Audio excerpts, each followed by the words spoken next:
नमस्कार विद्यार्थियों, आदर्श शिक्षण संस्थान नागौर की ऑनलाइन क्लास में आपका हार्दिक स्वागत एवं अभिनंदन।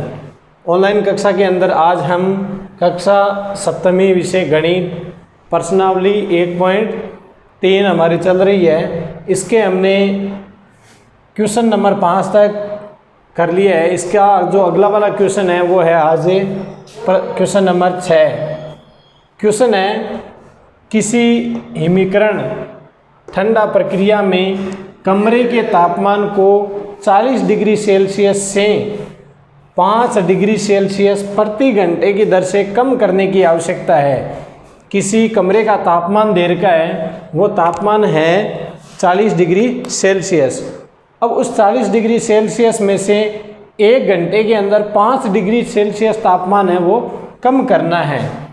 तो आगे प्रश्न में पूछा है, किसी इस प्रक्रिया के शुरू होने के 10 घंटे बाद कमरे का तापमान क्या होगा। यानी जब कमरा का तापमान है 40 डिग्री सेल्सियस दे रखा है, तो ये तो जब कमरा का शुरू होने का जो तापमान शुरू होता है तो उस समय उसका तापमान था 40 डिग्री सेल्सियस।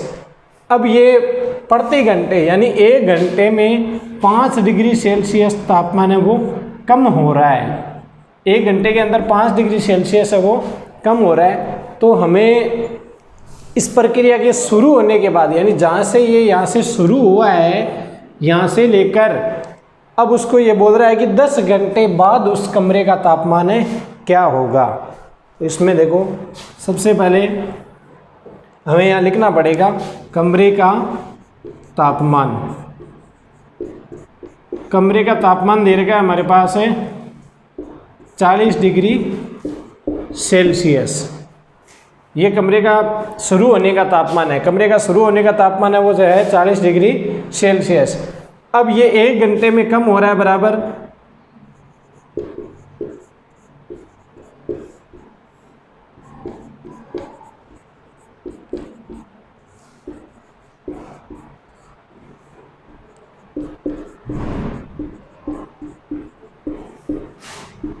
बराबर 5 डिग्री सेल्सियस इसमें प्रति घंटे की दर से कम हो रहा है। यानी 1 घंटे में प्रति घंटे में वो 5 डिग्री सेल्सियस तापमान है वो कम हो रहा है। तो कमरे का कुल तापमान है वो 40 डिग्री सेल्सियस है। 1 घंटे के अंदर 40 माइनस 5 बराबर 35 डिग्री तापमान रहता है 1 घंटे बाद। अब 2 घंटे बाद उस कमरे का तापमान है 35 माइनस 5 बराबर 30 डिग्री सेल्सियस हो जाएगा। 3 घंटे बाद उस कमरे का तापमान है 30 माइनस 5 बराबर 25 डिग्री सेल्सियस हो जाएगा। 4 घंटे बाद उस कमरे का तापमान 25 माइनस 5 बराबर 20 डिग्री सेल्सियस। और 5 घंटे बाद उस कमरे का तापमान 20 माइनस 5 बराबर 15 डिग्री सेल्सियस। और 6 घंटे बाद उस कमरे का तापमान हो जाएगा 15 माइनस 5 बराबर 10 डिग्री सेल्सियस। 7 घंटे बाद उस कमरे का तापमान है 7 घंटे बाद उस कमरे का तापमान हो जाएगा 10 माइनस 5 बराबर 5 डिग्री सेल्सियस। 8 घंटे बाद उस कमरे का तापमान 5 माइनस 5 बराबर 0 डिग्री सेल्सियस। अब है 9 घंटे बाद 0 माइनस 5 बराबर माइनस के 5 डिग्री सेल्सियस। और 10 घंटे बाद उस कमरे का तापमान हो जाएगा माइनस 5 बराबर माइनस 5। दोनों को माइनस माइनस करेंगे तो ये हो जाएगा माइनस के 10 डिग्री सेल्सियस तापमान इसका हो जाएगा। यानी हमें पूछा है किसी हिमीकरण यानी ठंडा प्रक्रिया में कमरे के तापमान को 40 डिग्री सेल्सियस से 5 डिग्री प्रति घंटे की दर से कम करने की आवश्यकता है। इस प्रक्रिया के शुरू होने के 10 घंटे बाद कमरे का तापमान क्या होगा। यानी 10 घंटे बाद कमरे का तापमान क्या होगा। तो 10 घंटे बाद कमरे का तापमान कितना हो जाएगा, माइनस के 10 डिग्री सेल्सियस से कम हो जाएगा। यानी 1 घंटे के अंदर वो 5 डिग्री सेल्सियस कम हो रहा है, तो 10 घंटे बाद कमरे का तापमान है माइनस के 10 डिग्री सेल्सियस से हो जाएगा। तो ये तो हमारा प्रश्न नंबर 6 था। अगला प्रश्न है प्रश्न नंबर 7।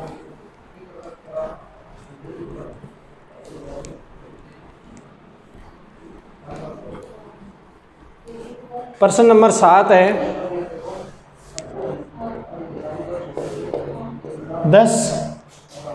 10 प्रश्नों वाले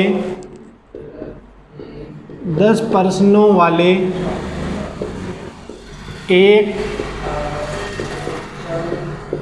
कक्षा टेस्ट में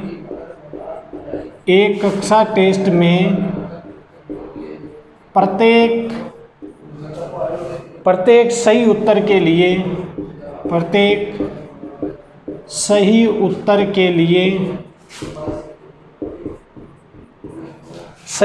के लिए 5 अंक दिए जाते हैं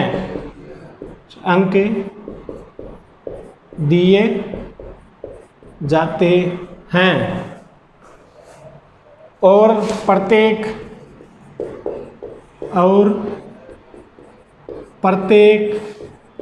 गलत उत्तर के लिए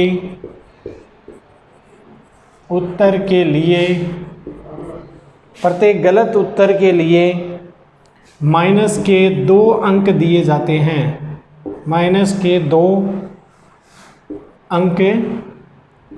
जाते हैं।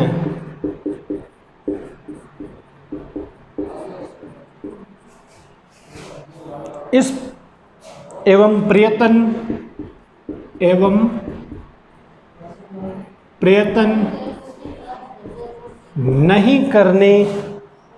नहीं किए गए प्रश्नों के लिए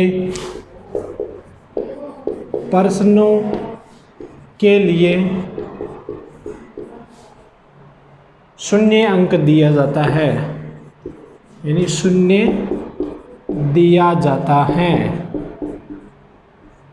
इस प्रश्न के आधार पर इसका पहला क्वेश्चन है, यानी 10 प्रश्नों वाले एक कक्षा टेस्ट में प्रत्येक सही उत्तर के लिए 5 अंक दिए जाते हैं तथा प्रत्येक गलत उत्तर के लिए माइनस के 2 अंक दिए जाते हैं एवं प्रयत्न नहीं किए गए प्रश्नों के लिए 0 अंक दिए जाते हैं, यानी जो प्रश्न नहीं करेंगे उसके लिए 0 अंक दिया जाएगा।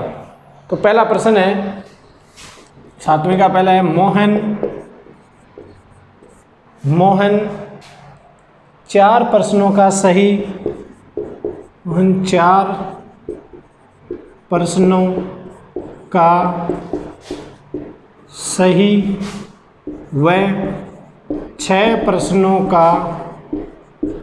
6 प्रश्नों का गलत उत्तर देता है।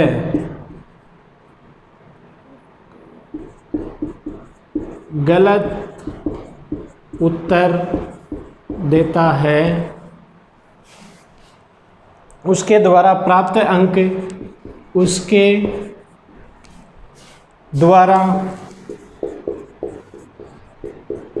अंक कितने हैं? प्रश्न है कि मोहन 4 प्रश्नों का सही व 6 प्रश्नों का गलत उत्तर देता है, तो उसके द्वारा प्राप्त अंक कितने हैं?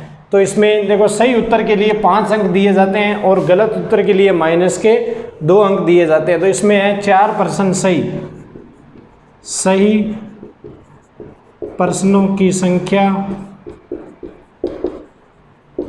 बराबर 4 गुना, यानी एक प्रश्न के लिए 5 अंक दिए जाते हैं तो 4 प्रश्नों के लिए 20 अंक मिलेंगे।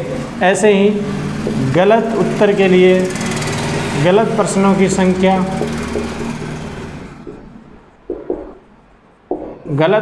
संख्या बराबर 6 गुणा माइनस के 2, तो बराबर हो जाएंगे माइनस के 12।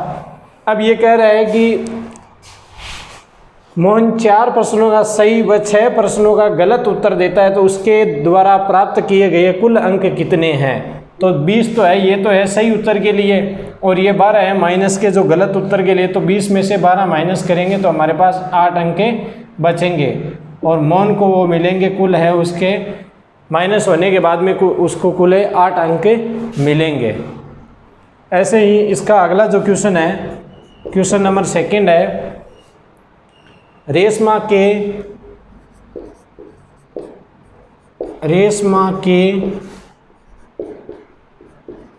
5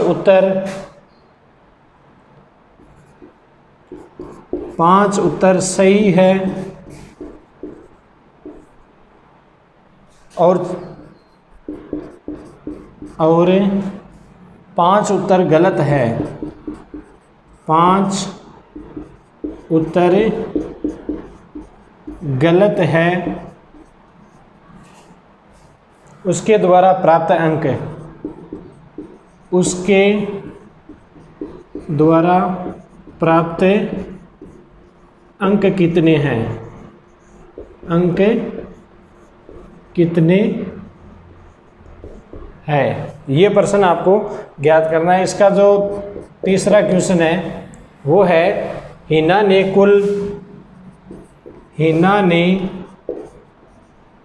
कुल 7 प्रश्न, हिना ने कुल 7 प्रश्न किए हैं, उनमें से